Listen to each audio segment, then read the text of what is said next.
नमस्कार, जी बिजनेस में आपका बहुत स्वागत है। मैं हूं ब्रिजेश और इस वक्त की बड़ी खबर, आरबीआई गवर्नर रघुराम राजन ने अपने दूसरे कार्यकाल के लिए इनकार कर दिया है।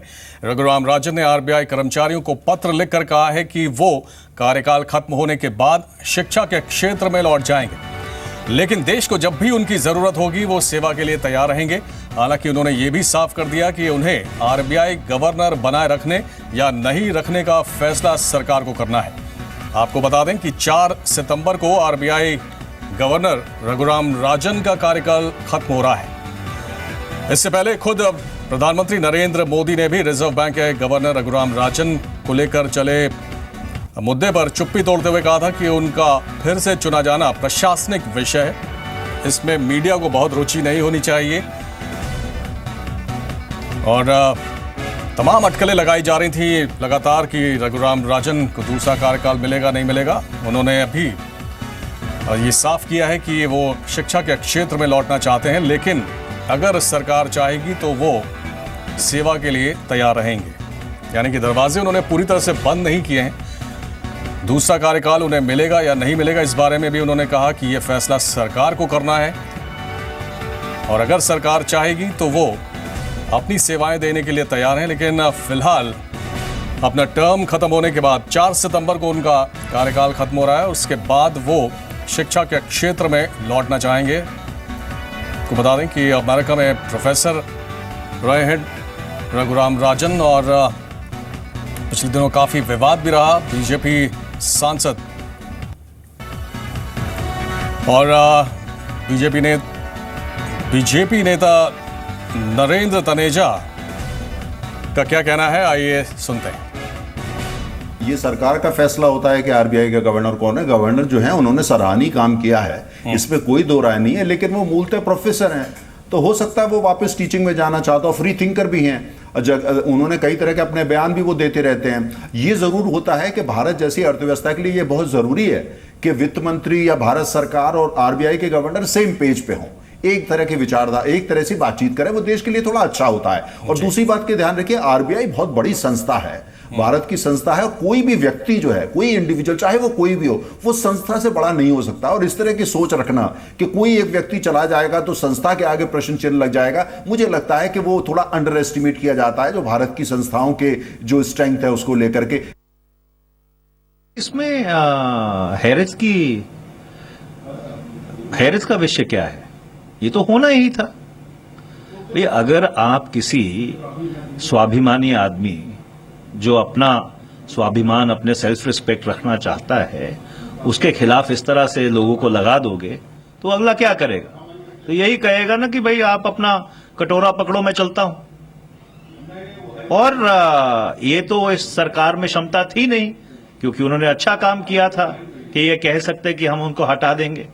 जब ये क्षमता नहीं थी तो फिर आप अपने लोगों को लगा दो, इस तरह से प्रताड़ित करो कि अगला अपने आप ही छोड़ जाए, और यही हुआ है।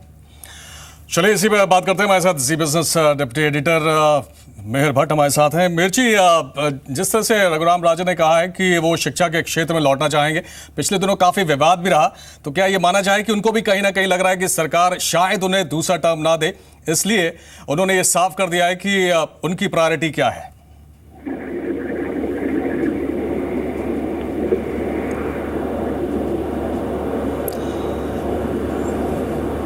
मिर्ची, आप तक आवाज आ रही है?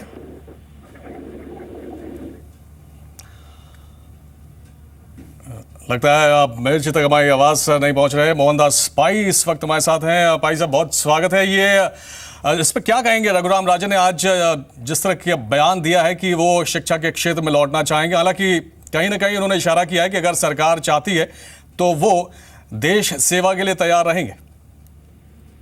देखिए, आज हम सबको ये बहुत दुख की बात है कि रघुराम राजन जैसे एक महान व्यक्ति, भारतीय व्यक्ति को स्वामी और उनके लोगों ने और एक टोरी कैबिनेट से भारत से भगा दिया, उनका इनकार किया, उनका निंदा किया, उनका अब्यूज किया।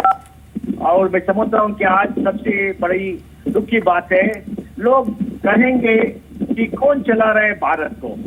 हमने तो एक प्राइम मिनिस्टर पॉलिटिक्स की है सारे लोगों ने, लेकिन अभी ये स्वामी और सुब्रमण्यम स्वामी और कोई क्रोनी कैपिटलिस्ट ऐसे अच्छे व्यक्ति को भगा सकते हैं, उनको अब्यूज कर सकते हैं जी और सरकार पर इतना प्रेशर डाल सकते हैं। लोगों को बहुत दुख हुआ है कि देश में क्या हो रहा है, ऐसा क्यों हो रहा है। जी बहुत दुख की बात है। हाँ, रघुराम राजन जी कहेंगे कि मैं कभी भी तैयार हूँ, सभी बात ऐसी ही है, सब लोग वैसे ही कहेंगे ना, लेकिन बात चले गए। हम चाहते थे कि वो और 2 साल करे, क्योंकि तब आरबीआई गवर्नर्स को 5 साल का टेन्योर मिलता है। ये तो कोई ज्यादा नहीं है। पिछले 3 गवर्नर्स को 5 साल का टेन्योर मिला है। जी 5 साल देना है। अभी तो काम अच्छे काम कर रहे थे, 2 साल में सबका असर पड़ेगा। ये साल हमारे लिए बहुत अच्छा होगा। पिछले 2 साल का जितना काम किया है एनडीए सरकार ने, मोदी साहब ने, उसका फल ये साल मिलेगा। इस साल हम चाहते थे कि रघुराम जी उधर गवर्नर रहे और आगे हम सब आगे बढ़े। अभी तो ये बहुत सेटबैक हो गया। ये ऐसा नहीं है कि दुनिया में एक ही आदमी है जो आरबीआई को चला सकता है। लेकिन भाई साहब, कहीं ना कहीं राजन साहब ने यह भी साफ किया है कि उन्होंने दरवाजे बंद नहीं किए हैं। अगर सरकार चाहती है तो वो दोबारा तैयार हैं, लेकिन ये फैसला सरकार को करना। हमारे साथ मेहर भट्ट जुड़ रहे हैं, जी बिजनेस डिप्टी एडिटर। मिर्ची, जिस तरह से हम लोग अभी बात कर रहे थे, पई साहब भी कह रहे थे कि काफ़ी आहत हुए हैं रघुराम राजन। जिस तरह से सुब्रमण्यम स्वामी ने उनके ऊपर तमाम आरोप लगाए, तमाम हमले किए। क्या आपको भी लगता है कि यही वजह है कि रघुराम राजन ने अब साफ कर दिया है कि वो शिक्षा के क्षेत्र में लौटना चाहते हैं? कहीं ना कहीं उनको भी लगता है कि सरकार शायद उन्हें दूसरा टर्म ना दे। नहीं, देखिए, उन्होंने आज ये जो कदम उठाया है उसके जरिए उन्होंने कहीं ना कहीं अब ये पूरा इसकी जो नैतिक जिम्मेदारी है वो सरकार को दे दी है कि अगर सरकार, क्योंकि उन्होंने संकेत इस तरह का दिया है, लेकिन अब गेंद जो है वो सरकार के पाले में। पूरी तरह से इसकी जो नैतिक जिम्मेदारी है वो उन्होंने सरकार को दे दी है कि अगर सरकार उन्हें रिटेन करना चाहती है तो अब ये सरकार की जिम्मेदारी होगी कि उन्हें कहा जाए कि आप सेकेंड टर्म लीजिए, वरना उन्होंने अपनी मंशा जाहिर कर दी है। एक तरीके से उन्होंने ये बड़ा ही क्लियर मैसेज और स्टेटमेंट दे दिया है कि मैं अपने आप दूसरी टर्म चाहता हूँ या फिर बहुत डेस्परेट हूँ सेकेंड टर्म के लिए। ऐसी कोई बात नहीं है। उन्होंने साफ कर दिया है कि वो एकेडमिक्स में वापस लौटना चाहते हैं। लेकिन इसके 2 पहलू आप देखिए। पहली बार किसी गवर्नर की रीअपॉइंटमेंट के लिए इस तरह की लॉबिंग हो रही थी, जो कि कॉर्पोरेट की तरफ से चल रही थी या फिर इंटरनेशनल इंस्टीट्यूशन आप कहिए उनकी तरफ से, ब्रोकिंग फर्म की तरफ से। और ये चीज तो तय है कि अगर सरकार की तरफ से जल्द इस पर कोई स्पष्टीकरण नहीं आया तो हो सकता है कि इसका नेगेटिव इम्पैक्ट हमें मार्केट पर भी देखने को मिले, क्योंकि मार्केट पर take this news absolutely negatively. और दूसरी चीज इसमें ये भी है कि क्योंकि एक समिति का गठन ऑलरेडी किया जा चुका है जो कि चयन करने वाली है आरबीआई के अगले गवर्नर कौन होंगे इसका, तो अब या तो ये समिति फिर से एक बार यही सुझाव दे, रेकमेंड करे कि फिर से आरबीआई गवर्नर जो है रघुराम राजन को ही रीअपॉइंट किया जाना चाहिए, या तो उनकी तरफ से ये सुझाव है। और या तो फिर देखिए अब इसमें सरकार की जो प्रतिक्रिया आएगी मिस्टर राजन के इस फैसले के बाद, फिर आई थिंक काफी चीजें क्लियर हो जाएंगी। बिकॉज ये क्लियरली कहीं ना कहीं जिस तरह से मिस्टर राजन ने आज स्पष्टीकरण दिया है या फिर अपना पक्ष रखा है, उसके बाद ये चीज तो तय है कि उन्होंने एटलीस्ट पब्लिकली ये चीज कह दी है आज सबके सामने, इंक्लूडिंग आरबीआई स्टाफ के सामने, कि मैं डेस्परेट नहीं हूँ, मैं बड़ा क्लियर हूँ अपने मन में कि मुझे इसके बाद वापस एकेडमिक्स में जाना है। यानी ये जो पब्लिकली मीडिया में जो डिबेट चल रही थी उसे ये कहीं ना कहीं खत्म करना चाहते हैं। और आपको याद होगा कि पिछली जो आरबीआई पॉलिसी की घोषणा हुई थी उसके बाद भी उन्होंने प्रेस कॉन्फ्रेंस में सबसे पहले यही कहा था। देखिए, there is a change of stand. उस समय जो प्रेस कॉन्फ्रेंस हुई थी उसमें उनसे ये पूछा भी गया था कि क्या आप सेकेंड टर्म लेंगे। उस समय उन्होंने ये कहा था कि अभी मैं इसका जवाब नहीं दूंगा, इस चीज का फैसला जब सरकार मुझसे कहेगी सेकेंड टर्म के लिए उस समय मैं इस सवाल का जवाब दूंगा। लेकिन जो समिति है, ना तो उनकी तरफ से कोई सुझाव आया, ना उनकी तरफ से कोई फैसला आया, और उसके पहले मिस्टर राजन का इस तरह से कहना, और ना सिर्फ कहना बल्कि आरबीआई के सारे जो स्टाफ मेंबर्स हैं उनको चिट्ठी लिख देना, ये अपने आप काफी बड़ी चीज है। जी, मेरे हमारे साथ मोहनदास पाई भी मुंबई से, अगर आप उनसे सवाल करना चाहते हैं तो। Mr. Pai, what do you think will be the reaction of corporates and the market participants on this? क्योंकि पहली बार ऐसा हुआ था कि किसी गवर्नर के अपॉइंटमेंट के लिए इस तरह की लॉबिंग कॉर्पोरेट्स और मार्केट पार्टिसिपेंट्स की तरफ से की गई हो। देखिए, मैं समझता हूँ मैं कि मार्केट में ज्यादा असर नहीं होगा। ये ऐसा नहीं कि रघुराम राजन साहब के बिना देश नहीं चलता है, ऐसा नहीं है, ऐसा नहीं हो सकता है। जो मार्केट में जो स्टॉक लेते हैं, जो इन्वेस्ट करते हैं, वो सब भारत को देखकर, हमारे इकोनॉमी को देखकर इन्वेस्ट करते हैं, सरकार को देखकर इन्वेस्ट करते हैं। रघुराम राजन होने से ज्यादा कॉन्फिडेंस होगा। ऐसा भी नहीं है कि अगर रघुराम राजन जी चले गए तो कॉन्फिडेंस कम हो सकता है, हम नहीं कह सकते हैं, क्योंकि इकोनॉमिक कंडीशन अभी से कुछ फर्क नहीं हुआ है। थोड़ा सा होगा, कुछ सेंटिमेंट है, थोड़ा कुछ होगा, थोड़ा अनसर्टेनिटी होगा, लेकिन ज्यादा समय के लिए नहीं होगा। जी, मैं ये यहाँ पे जो पई साहब ने थोड़ी देर पहले जो सवाल एक उठाया था कि सुब्रमण्यम स्वामी ने जिस तरह से हमला किया था, वो आप कितना कंट्रीब्यूशन मानते हैं इस फैसले के पीछे, या जिस तरह से रघुराम राजन ने साफ किया? तो जहाँ तक मिस्टर सुब्रमण्यम स्वामी की तरफ से अप्रोच था, उसका सवाल है, सब दो चीजें हैं जो कि सभी को लगती हैं, मीडिया में भी या फिर इवन कॉर्पोरेट इंडिया में जो रिएक्शन मिला था कि सरकार चाहे तो इस चीज पर कम से कम रोक लगा सकती थी, लेकिन बीजेपी ने हमेशा यही पक्ष रखा कि ये उनका निजी व्यू है और सरकार का इससे कोई लेना देना नहीं है, सरकार वक्त आने पर फैसला करेगी। आई थिंक इससे शायद कहीं ना कहीं जो मिस्टर राजन है, उन्हें शायद ये चीज हो सकता है कि निजी तौर पे बहुत ज्यादा राहत नहीं आई हो, क्योंकि उस समय अगर चाहे देखिए एंड ऑफ द डे जो मिस्टर राजन है या फिर कोई भी आरबीआई गवर्नर हो, सरकारी नुमाइंदा, तो सरकार अगर खुलकर उनके पक्ष में नहीं बोलती है, जबकि उनके ऊपर ऐसा आरोप लगाया जाता है कि ये जी, लगता है कुछ तकनीकी दिक्कत है, उस वजह से आवाज़ बहुत साफ नहीं आ रही है। लेकिन जिस तरह से बीजेपी ने हमला किया, खासकर सुब्रमण्यम स्वामी ने हमला किया रघुराम राजन के ऊपर, और तमाम सवाल खड़े किए कि उनकी पॉलिसीज़ जो थी वो बहुत देश हित में नहीं रहीं, और कहीं ना कहीं जो मीडियम और स्मॉल इंटरप्राइजेस थी उनको किल किया रघुराम राजन की नीतियों ने। इस तरह के बहुत सारे आरोप सुब्रमण्यम स्वामी ने लगाए हैं, उससे भी काफ़ी आहत महसूस किया। हालांकि पई साहब साफ तौर पर कह रहे हैं कि ऐसा नहीं है कि रघुराम राजन नहीं रहेंगे तो देश की तरक्की नहीं होगी, तमाम काबिल लोग हैं। तो ये कहा जा सकता है कि एक बड़ा फैसला होगा सरकार के लिए, और ये भी देखने वाली बात होगी कि जो समिति का गठन किया गया है नए गवर्नर को चुनने के लिए, वो क्या फैसला करती है। फिलहाल सुब्रमण्यम स्वामी का क्या कुछ कहना है, आइए आपको सुनाते हैं। Raghuram Rajan is an employee of the government of India. We don't select employees on the basis of a popular vote, and that too of industrialists.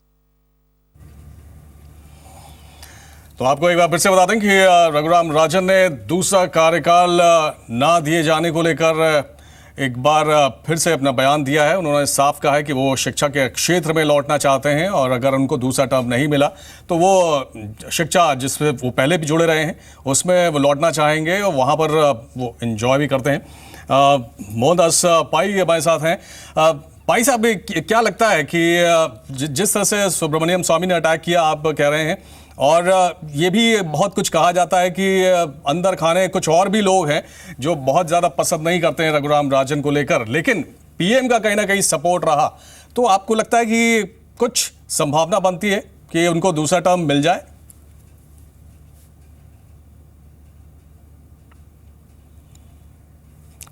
चलिए, मोहनदास पई से भी संपर्क हमारा टूट गया है, लेकिन इस वक्त बड़ी खबर है कि आरबीआई गवर्नर रघुराम राजन ने ये साफ कर दिया है कि वो शिक्षा के क्षेत्र में लौटना चाहेंगे। 4 सितंबर को उनका पहला कार्यकाल समाप्त हो रहा है, खत्म हो रहा है। उसके बाद उन्हें दूसरा टर्म मिलेगा नहीं मिलेगा ये सरकार पर निर्भर करता है। उन्होंने भी कहा है कि ये फैसला सरकार को करना है। खुद प्रधानमंत्री मोदी ने भी कहा था कि ये एक प्रशासनिक फैसला होगा, और इसमें मीडिया को बहुत ज़्यादा दिलचस्पी नहीं होनी चाहिए कि दूसरा टर्म मिलता है या नहीं मिलता है। लेकिन प्रधानमंत्री ने रघुराम राजन के काम को सराहा है, और इस वजह से कहीं ना कहीं मीडिया में ये अटकलें लगाई जा रही थी कि अगर प्रधानमंत्री का सपोर्ट रहा तो शायद रघुराम राजन को दूसरा कार्यकाल मिल जाए। हालांकि एक समिति का गठन किया गया है जो नए गवर्नर का चुनाव करेगी, रेकमेंड करेगी सरकार को कि दूसरा गवर्नर कौन हो सकता है। थोड़ी देर पहले मोहन स्पाई हमारे साथ थे। उनका ये भी कहना है कि मार्केट पर बहुत ज़्यादा असर नहीं पड़ेगा इस बयान से, क्योंकि सिर्फ आरबीआई गवर्नर को देखकर विदेशों में या कहें कि आर्थिक तरक्की की बात जब होती है तो सिर्फ उसमें आरबीआई गवर्नर का कंट्रीब्यूशन नहीं होता है, पूरी सरकार और देश की स्थिति को देखकर उसका अंदाज़ा लगाया जाता है। लेकिन एक बात जो कही है रघुराम राजन ने वो ये कि जब भी देश को ज़रूरत होगी, सरकार अगर सोचती है कि उनकी ज़रूरत है तो वो आगे आने के लिए तैयार हैं, देश सेवा के लिए तैयार हैं। तो फिलहाल उन्होंने ये साफ कर दिया है रघुराम राजन ने कि दूसरे कार्यकाल के लिए वो बहुत इच्छुक नहीं है। उन्होंने ये साफ कर दिया है कि वो बहुत डेस्परेट नहीं है, लेकिन ऐसा भी नहीं है कि अगर सरकार कहती है तो वो सेवा के लिए आगे ना आए। ये साफ किया है रघुराम राजन ने। आरबीआई स्टाफ के बीच उन्होंने ये बात रखी है और जो मीडिया में तमाम अटकलें लगाई जा रही थी उसको उन्होंने शांत करने की कोशिश की है कहीं ना कहीं। और ए.बी. राजवाड़े जी हमारे साथ हैं, foreign exchange market expert. Rajwade ji, बहुत स्वागत है आपका। आरबीआई गवर्नर का ये बयान कि वो दूसरे टर्म के लिए बहुत इच्छुक नहीं है, शिक्षा के क्षेत्र में वापस लौट जाना चाहते हैं, कैसे देखते हैं? मेरे को काफी अचरज हुआ कि उन्होंने ऐसा निर्णय लिया है, और वो भी जिस प्रकार से लिया गया है। स्टाफ, मेरे ख्याल से वो अपने आरबीआई के स्टाफ को एक चिट्ठी लिखी है और वो चिट्ठी वेबसाइट पे है और उस पर से ये पता चल रहा है। जरा अचरज हुआ, मेरी अपेक्षा नहीं थी कि ऐसा कुछ करेंगे। रजवाड़े जी, इसके पीछे क्या वजह आप ये मानते हैं कि सुब्रमण्यम स्वामी ने बहुत ज़बरदस्त हमला बोला था, बहुत गंभीर आरोप उनके ऊपर लगाए थे, इससे कहीं ना कहीं वो हर्ट हैं, आहत हैं? नहीं, मेरे ख्याल से वो स्वामी जी ने जो भी लिखा था वो इतना क्या कहूँ मैं, इतना इलॉजिकल लिखा था, खुद भी लिखा था उन्होंने। और इनफैक्ट मेरे को ऐसा लगा कि उसके वजह से तो सरकार उनको यही करेंगी, रिक्वेस्ट करेंगी कि आप और 3 साल कंटिन्यू करिए या 2 साल कंटिन्यू करिए। तो मेरे ख्याल से स्वामी जी का जो लेटर्स लिखे उन्होंने, उसका कोई ये असर होगा ऐसा मेरे को लगता नहीं है। डॉक्टर राजन खुद ही शायद उनको कोई पर्सनल भी वजह हो सकती है जिसलिए वो अमेरिका वापस जाने का निर्णय लिया है उन्होंने। जी, ब्रजवाल जी आप रहिए हमारे साथ। इस वक्त बीके मित्तल जी हमारे साथ हैं, एक्स बैंकिंग सेक्रेटरी हैं। मित्तल जी, बहुत स्वागत है आपका। आरबीआई गवर्नर रघुराम राजन के इस बयान को आप कैसे देखते हैं, जो उन्होंने आज दिया है कि वो शिक्षा के क्षेत्र में लौटना चाहेंगे, एकेडमिक्स में लौटना चाहेंगे अपना पहला टर्म खत्म होने के बाद? आपको लगता है कि कहीं ना कहीं उनको ये संकेत मिल गया है कि दूसरा टर्म उनको शायद ना मिले, या वो अटकलें शांत करना चाहते हैं? मैं नहीं समझता हूँ कि सरकार ने ये मना किया होगा। शायद उनका एक निजी फैसला है और ये थोड़ा आश्चर्यचकित भी है कि इतनी जल्दी उन्होंने ये फैसला किया। और शायद वो ये भी चाहते थे कि मैं जल्दी फैसला ले लूँ जिससे कि जो असमंजस की स्थिति है उनके पद के बारे में वो खत्म हो जाए। जो वो एक उनका देश प्रेम बताता है कि वो स्टेबिलिटी चाहते हैं इस सेक्टर में, क्योंकि सरकार ये तय कर पाएगी कि किसको नियुक्त करना है। तो मैं समझता हूँ कि उन्होंने ये फैसला बहुत निजी तौर पर किया है और मेरा विश्वास है कि सरकार ऐसे व्यक्ति को कभी छोड़ना नहीं चाहिए।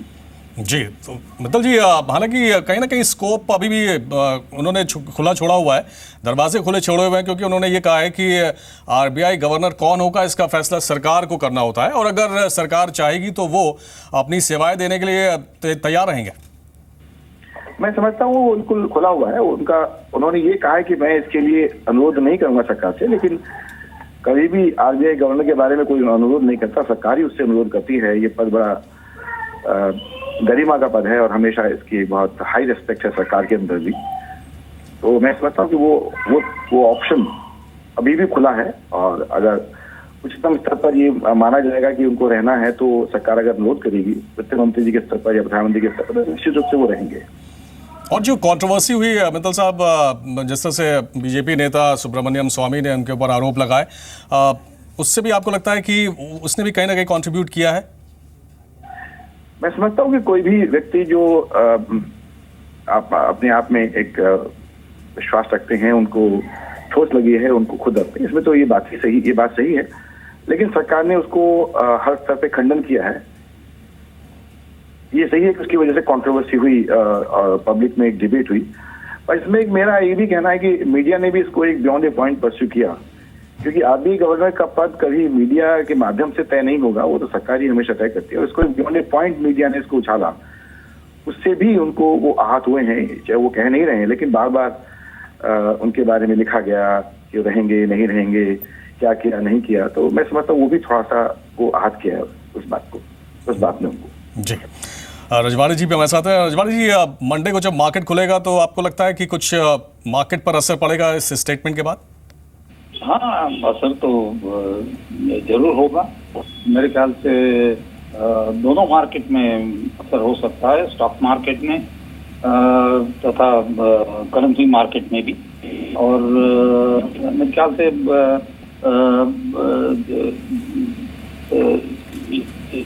रुपये के ऊपर दबाव रहेगा और शेयर प्राइसेस भी शायद कम होने की संभावना। जी, तो कहीं ना कहीं असर पड़ेगा, जैसा कि रजवाड़ी जी कह रहे हैं इस स्टेटमेंट के बाद।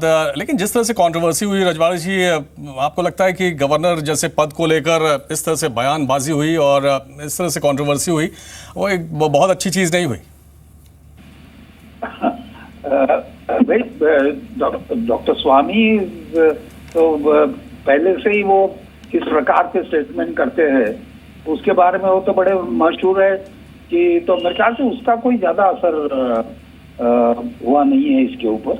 ये उनका खुद का ही निजी फैसला है और उसको सब लोगों ने उसका रिस्पेक्ट करना चाहिए। जी, एक सवाल और, अभी जो जितने भी लोगों से बात होती है सबका यही कहना है कि रघुराम राजन ने बहुत अच्छा काम किया है। इवन बीजेपी के तमाम लोग ऐसा मानते हैं और उनका साफ तौर पे कहना है कि बहुत अच्छा काम किया है। खुद प्रधानमंत्री ने उनके काम को सराहा है। अगर आरबीआई गवर्नर नहीं रहते रघुराम राजन, तो किसी और रोल में आपको लगता है कि सरकार उनको रख सकती है? हाँ बिल्कुल, क्योंकि थोड़ा अपन 5-6-8 साल में देखेंगे तो पहले काफी साल तक वो जब doctor Manmohan Singh prime minister थे तो वो मनमोहन सिंह जी के पार्ट टाइम एडवाइजर रहे। हर मेरे ख्याल से महीने 2 महीने में वो आते थे, प्राइम मिनिस्टर को मिलते थे। एंड उसका मेरे ख्याल से उनका डिसिग्नेशन भी ऐसा ही कुछ था, प्राइम मिनिस्टर्स एडवाइजर ऐसा कुछ। तो ऐसा कुछ ये निकल सकता है। जी, हालांकि जिस समय शुरुआत हुई थी एनडीए गवर्नमेंट की, तो बार बार उसी समय से ये कयास लगाए जा रहे थे कि चूंकि यूपीए के टाइम का अपॉइंटमेंट था रघुराम राजन का, तो उनके यहाँ तक की अटकलें ये भी थी कि रिमूवल की बात भी होती थी, लेकिन ऐसा कुछ नहीं हुआ और अब वो टर्म ख़त्म करने पर आ गए हैं। तो ये अच्छा संकेत माना जा सकता है मित्तल साहब कि सरकार काबिल आदमी को, काबिल इंसान को छेड़ती नहीं है, बल्कि प्रधानमंत्री मोदी की अगर बात की जाए तो उन्होंने तो साफ तौर पे ये चीज़ को इम्प्लीमेंट किया है कि जहां पर भी कोई काबिल इंसान है उसको आगे बढ़ाओ, चाहे वो किसी पार्टी का हो या किसी पार्टी का ना हो या किसी ने भी अपॉइंट किया हो। हाँ, मैं वही कह रहा हूँ कि इसके पीछे उनके कोई निजी कारण हो सकते हैं। मैंने खुद भी मेरे कॉलम्स में काफी उनकी क्रिटिसिज्म की है, कुछ पॉलिसीज की क्रिटिसिज्म की है, वो अलग बात है। लेकिन ये निर्णय के पीछे मेरे ख्याल से उनके निजी कोई कंपल्शंस होंगे, इसलिए उन्होंने वो निर्णय लिया। जी, और ओवरऑल जो टेन्योर रहा है रघुराम राजन का, उसे कैसे देखते हैं? नहीं, मेरे ख्याल से उनके दोनों नीतियों के बारे में मैंने मेरे कॉलम्स में काफी उनके ऊपर नहीं, पॉलिसीज के ऊपर क्रिटिसिज्म किया है मैंने। और दोनों पॉलिसी उनकी कि इंटरेस्ट रेट पॉलिसी, मेरे ख्याल से इंटरेस्ट रेट बहुत ज़्यादा है, बहुत तो कम होने चाहिए, और एक्सचेंज रेट भी रुपया ज़्यादा मजबूत है, और इसका अपने इकोनॉमी ग्रोथ और जॉब क्रिएशन के ऊपर काफ़ी असर हो रहा है, ऐसा मेरा ख्याल है। जी मतलब साहब, एक सवाल और, जिस समय रघुराम राजन ने पद संभाला था और अब अगर उन्हें दूसरा टर्म नहीं मिलता है, तब की स्थिति और आज की स्थिति में क्या बदलाव देखते हैं? अब उनके आने के बाद या उन्होंने जो भी नीतियां अपनाई उससे सुधार हुआ, बेहतर हुई इकोनॉमी, या आपको लगता है कि जितनी एक्सपेक्टेशन थी वो हम नहीं हासिल कर पाए? एक तो जो बुनियादी फर्क हुआ है वो तो यह है कि अभी ये एक तो होलसेल प्राइस इंडेक्स है, रिटेल प्राइस इंडेक्स के ऊपर मॉनेटरी पॉलिसी करने का ये बहुत बुनियादी चेंज हुआ है नीतियों में, और वो तो चलता रहेगा क्योंकि अभी वो एक्ट में भी आया है, फाइनेंस बिल में भी वो पास हुआ है। उसके बाद में वो मॉनेटरी पॉलिसी कमेटी 3 और 3 और गवर्नर को एक कास्टिंग वोट, ये जो मैं क्या कहूँगा उनको कि स्ट्रक्चरल चेंजेस किए हैं वो तो रहने वाले हैं। जी चलिए, बहुत शुक्रिया डी के बंसल जी हमसे बात करने के लिए। डी के बंसल, माफ़ कीजिए, रजवाड़े जी हमारे साथ थे। बहुत शुक्रिया रजवाड़े जी। हमारे साथ प्रियंका चतुर्वेदी जुड़ रही हैं, Congress leader. Priyanka, RBI governor ने बयान दिया है कि वो एकेडमिक्स में लौटना चाहेंगे जब उनका टर्म खत्म होगा। इस बयान को आप कैसे देखती हैं? देखिए, सबसे पहले तो ये उनकी राय है और उनकी प्रतिक्रिया रही है कि उनको सेकंड टर्म के लिए वो अपने आप को अवेलेबल है कि नहीं। पर दूसरी बात मैं यहाँ पर कहूंगी, कुछ अपॉइंटमेंट्स ऐसे होते हैं जो राजनीति से परे होते हैं, वो देश के लिए होते हैं, देश हित में बने होते हैं और देश की अर्थव्यवस्था को ध्यान करते हुए रखे जाते हैं। रघुराम राजन जी इसका सिर्फ देश में ही नहीं, पूरे इंटरनेशनल पर्सपेक्टिव में देखेंगे, उनका एक बहुत नाम रहा है और उनकी जो हस्ती रही है उससे सभी परिचित हैं।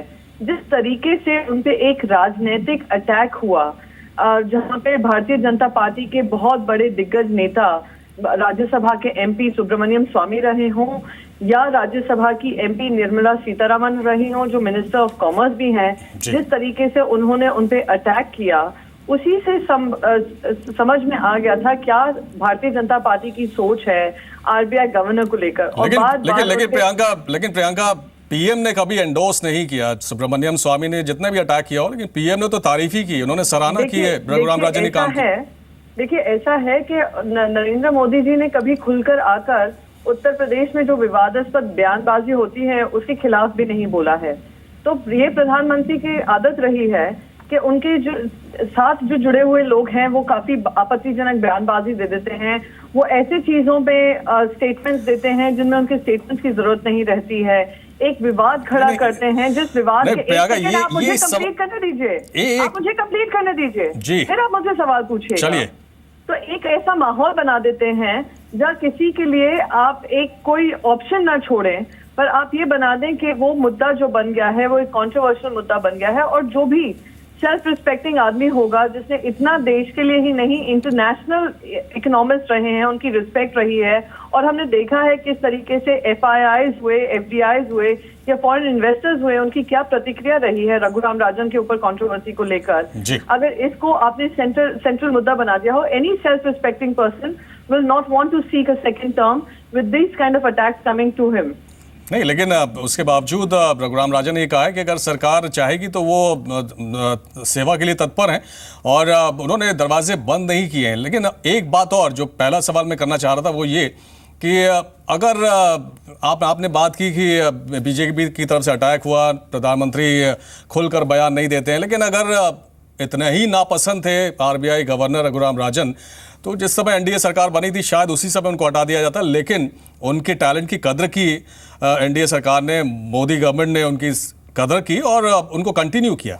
सबसे पहले तो मैं बताऊं, किसी तरीके की कदर की जरूरत नहीं है रघुराम राजन जी के टैलेंट को लेकर। उनका क्या सम्मान है, सिर्फ देश में ही नहीं विदेशों में वो दुनिया जानती है और दुनिया परिचित है। आप क्या मैसेज विदेश में भेज रहे हैं जब आप एक तरफ कहते हैं कि हम ईज ऑफ बिजनेस कर रहे हैं, India is ready for business, India is ready for a better economy, India is ready for investments coming from abroad, और आप मैसेज ये छोड़ते हैं जैसे ही आप एनडीए की सरकार बनाते हैं कि आप रघुराम राजन को निकाल देते हैं, तो एक गलत मैसेज जाता देश को और दुनिया को। वो आपने उस तरीके से ना कर अपनी राजनीति दूसरों के जरिए बोलकर कर शुरुआत की, एक कंट्रोवर्सी क्रिएट की, और उसका अब आप परिणाम भुगत रहे हैं। अब आने वाले समय बताएगा कि आपने जो सही किया वो सही था या गलत था देश के लिए। जी, तो आप पूरी तरह से यही मानती हैं कि जिस तरह से अटैक हुआ बीजेपी की तरफ से, खासकर सुब्रमण्यम स्वामी की तरफ से, उसके बाद ही रघुराम राजन ने ऐसा फैसला किया? कहीं भी ये ना सोचा जाए कि ये सिर्फ सुब्रमण्यम स्वामी की सोच थी या निर्मला सीतारामन की सोच थी। ये एक यूनियन मिनिस्टर हैं, Nirmala Sitharaman minister of commerce हैं, उन्होंने खुलकर ये बयानबाजी की है। खुलकर ना ही अरुण जेटली जी ने कहा होगा या नरेंद्र मोदी जी ने कहा होगा कि वो बिल्कुल इसमें समर्थन नहीं देते हैं और वो सेकेंड टर्म की उम्मीद करते हैं कि सेकेंड टर्म दिया जाएगा उनको। तो उसी से स्पष्ट होता है किस तरीके की राजनीतिकरण की गई उन पोजीशंस पे जिन पे राजनीति से परे हटकर देश की अर्थव्यवस्था को ध्यान में रखते हुए कुछ पोजीशंस का, कुछ अपॉइंटमेंट्स का ध्यान रखना जरूरी है। जी, चलिए, बहुत शुक्रिया प्रियंका हमसे बात करने के लिए। प्रियंका चतुर्वेदी, कांग्रेस नेता, उनका तो साफ तौर पे कहना है कि कहीं ना कहीं राजनीति हुई है और गरिमा का पद है आरबीआई गवर्नर का, और पूरे दुनिया में साख है रघुराम राजन की।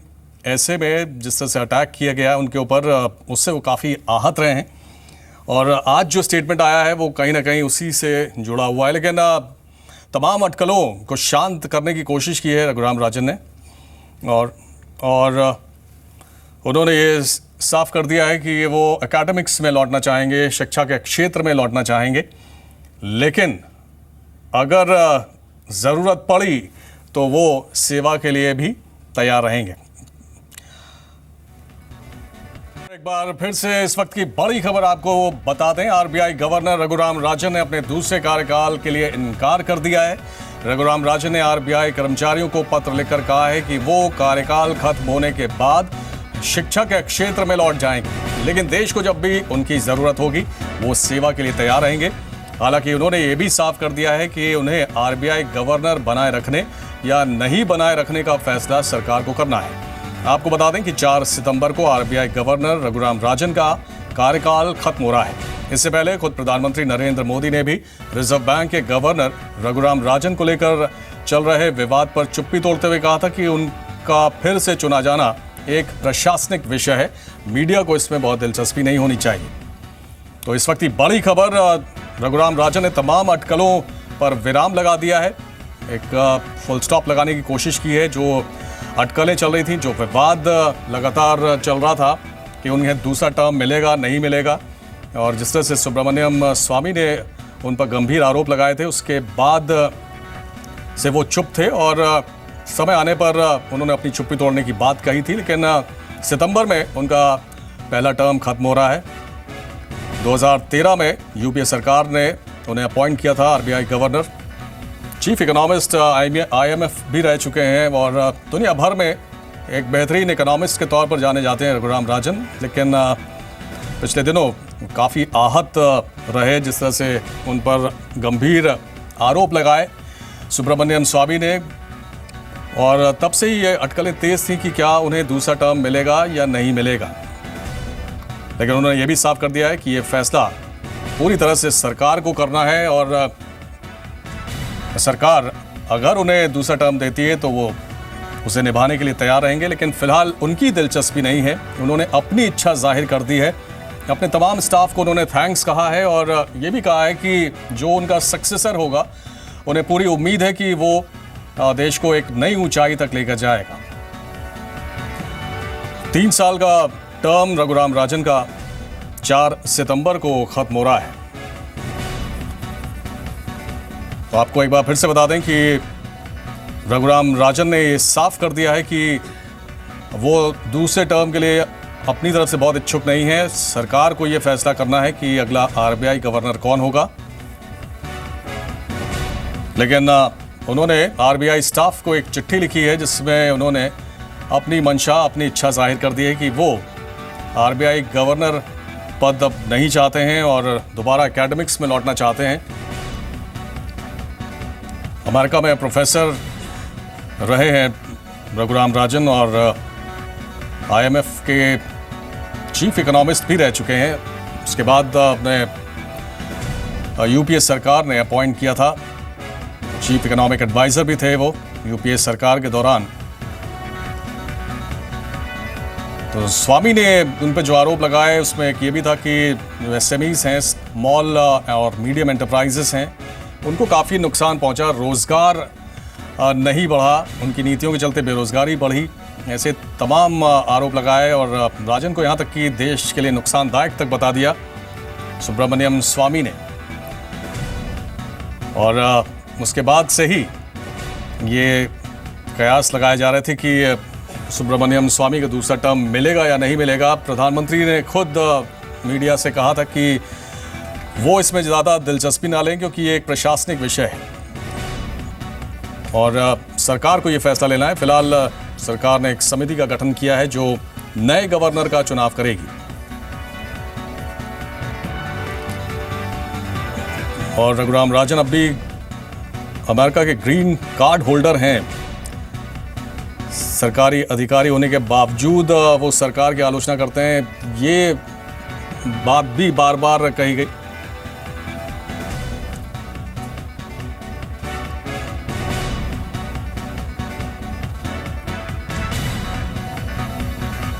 This is some sort of a setback as far as sentimental, international sentiment is concerned, because Mr. Rajan has been the poster boy amongst governors, RBI governors, and internationally he is very well regarded. Yes, I think there will be some sort of a setback, but that said, finally it is the institutions that reign supreme, and we've had many great governors in the past.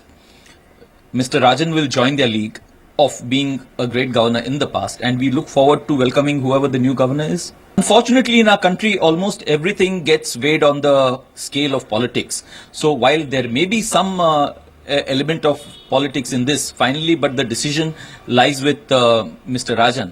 And well, the government on its part, I don't know whether it has articulated whether it would like to continue or not continue. While he does refer that he has discussed with the government his plans, I think we leave that at that, whether and we look forward to the coming times.